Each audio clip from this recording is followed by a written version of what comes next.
Subaru Crosstrek, Honda HR-V, and Toyota Corolla Cross. Which small crossover should you buy? That's what we're going to find out. Welcome to Car Corner, where we help you, the consumer, master the process of car buying and car ownership. If you want to buy a small, reliable crossover SUV that's affordably priced, the Crosstrek, the HR-V, and the Corolla Cross are three of your best choices. There are other choices that you could consider, but if you want to have the best reliability, top-notch resale value, and the lowest cost of ownership, these are three of the safest picks that you should be focusing on. I've also chosen these three because they're very close in terms of overall size and interior space, and they have very similar pricing. So let's find out which of the three is the best one to buy. Now let's see how they compare, starting off with the drivetrains. With the Crosstrek, you have a choice of either a 2-liter engine producing 152 horsepower or a 2.5-liter engine producing 182 horsepower. Both are naturally aspirated boxer 4-cylinder engines that come matched to a CVT and Subaru's symmetrical full-time all-wheel drive as standard. Now I can tell you right off the bat that the 2-liter engine on the lower trims of the Crosstrek is easily the worst option in this comparison. Not only is it the slowest and the most underpowered, but it's also a bit on the crude and rough side, so overall just not a very nice engine. In this case, it is well worth it to spend the extra money if you can afford it and go for the 2.5-liter engine for the extra 30 horsepower that it gives you. The extra power that you get is really noticeable and makes this a much more comfortable vehicle to drive.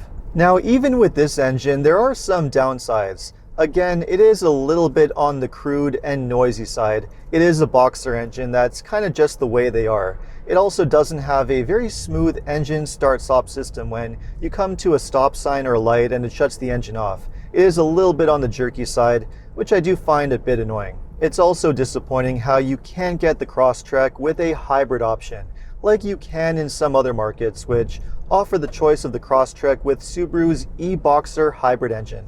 Another small issue with this engine is that it is direct injection only, which means that carbon buildup could potentially become an issue with time. Although, to be fair, the Crosstrek does have a terrific track record when it comes to its reliability. It's one of the highest rated vehicles in the segment in that area, so if you want a very reliable vehicle that's going to last you a long time, the Crosstrek is going to be a really safe choice. And that brings us to the Corolla Cross. Now, like the Crosstrek, you get a choice of two different drivetrains. The regular gas version comes with a 2-liter 4-cylinder engine that comes with a CVT and a choice of either front wheel or all-wheel drive. Or you have the option of a hybrid engine, which comes with a lot of great benefits that I'll get into in just a little bit.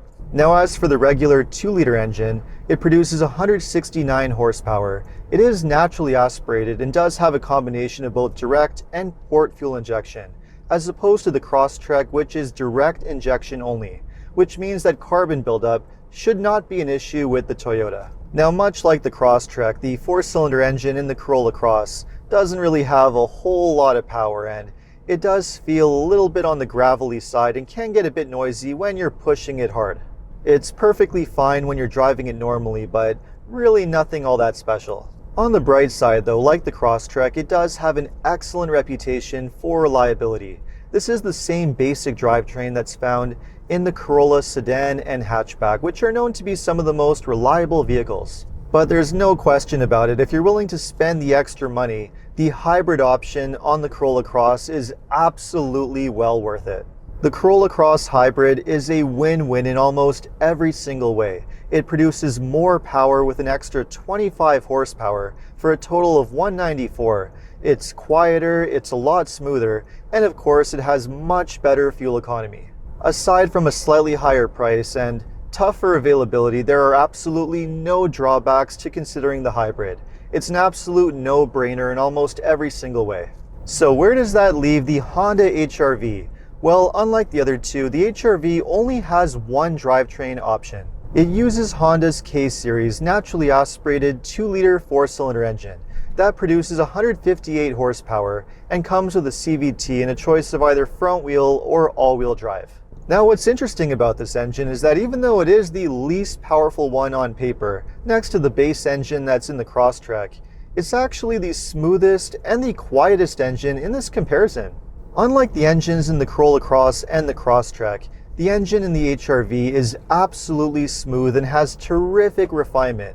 And despite not having a lot of power, it's actually the one that I enjoy driving the most. And I also really appreciate the simplicity of this engine. There are no turbos and no direct fuel injection, which means carbon buildup is not going to be a concern.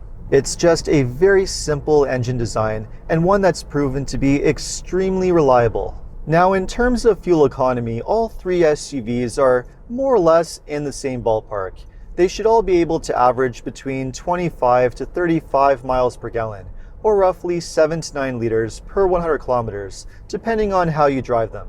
Of course, the Corolla Cross Hybrid is the exception. It has an average fuel economy rating of around 42 miles per gallon, or 5.6 liters per 100 kilometers, which is phenomenal fuel economy for an SUV. I would say that all three are also fairly close in terms of the way they feel when you're driving them. The Corolla Cross comes at the back of the pack when it comes to smoothness, ride quality, and quietness, but only by just a little bit. It's still perfectly fine when you're driving it normally every day. But there's no question the HR-V is noticeably smoother and quieter to drive. And not only does it have better refinement, but it also has the best handling in this group. And as for the Crosstrek, well, it's also a very smooth, comfortable SUV to drive.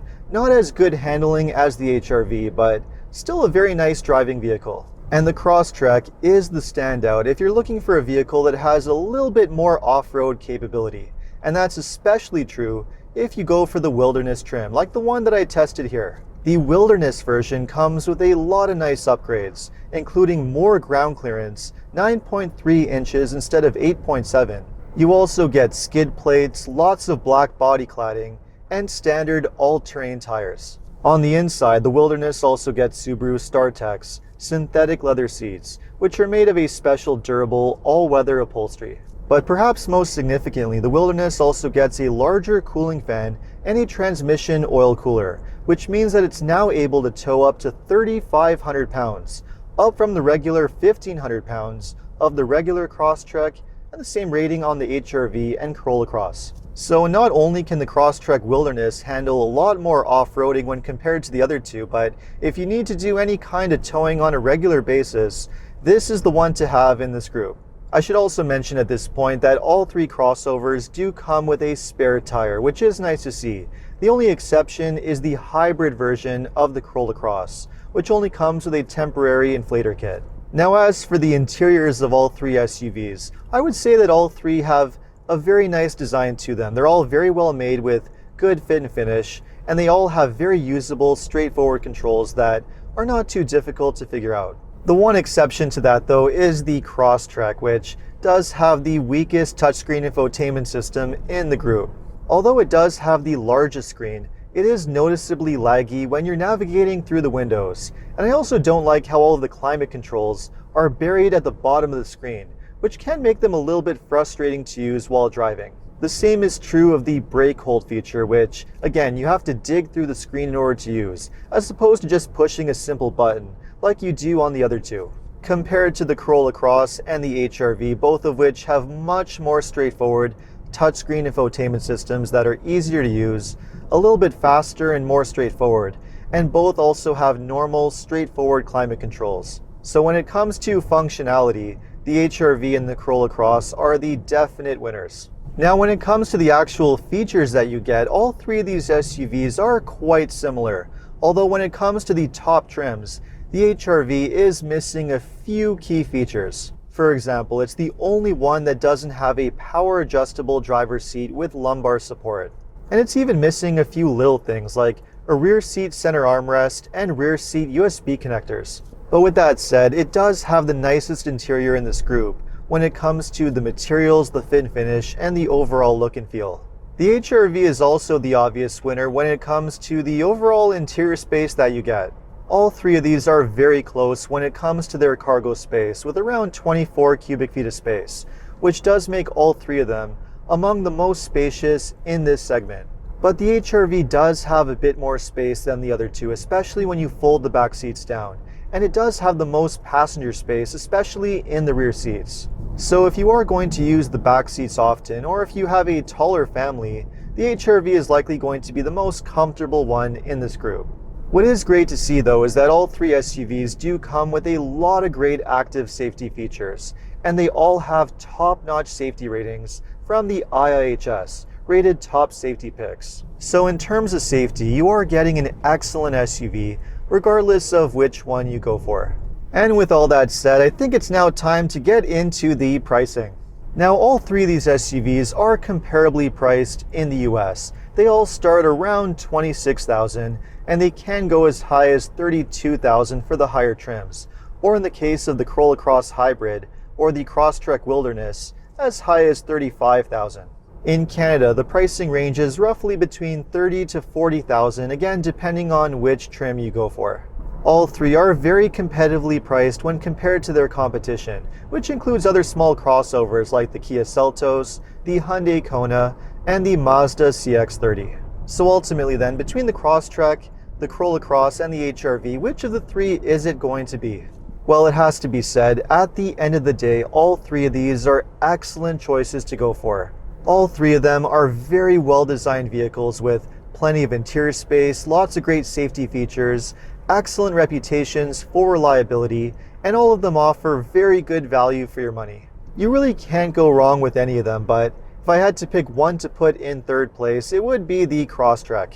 The issue with it is that it just has the most frustrating controls with that laggy infotainment system. The engine is a little bit on the noisier side, and again with that annoying engine start-stop feature. And even though it is nice that it has the most off-road capability and the most towing capability if you go for the Wilderness trim, I'm not really sure whether those particular qualities are really a major priority for consumers that are shopping in this segment. Which means that by a narrow margin, the Corolla Cross and the HR-V would be my picks for second and first place, and the order would depend on which one you go for. If you're comparing them with just the regular gas engines, there's no question the HR-V is the much nicer one of the two. It's smoother, it's quieter, it's more comfortable to drive, it has better handling, a nicer quality interior, and it has more interior space and cargo space. It's such a nice, well-rounded SUV, and it's a real shame that Honda doesn't offer the hybrid version of the HR-V in North America like they do in other countries. But even so, if I were buying one of these SUVs with a regular gas engine, it's the HR-V would be the one that I would choose.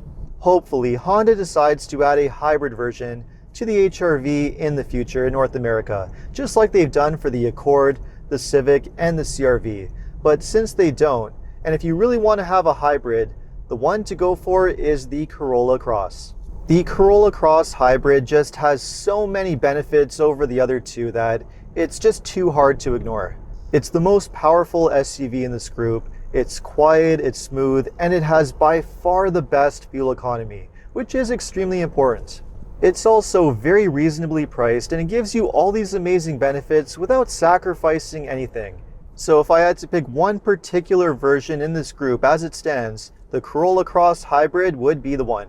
So there you have it. Now after watching this video, which of these three crossovers would you go for? Let me know in the comments. And if you enjoyed this video, make sure to like and subscribe. You can also check out my other videos by clicking these links over here. Make sure to follow me on Instagram. And if you need additional car buying advice, recommendations, or help with getting a great deal on your next new car purchase, make sure to visit carhelpcanada.com.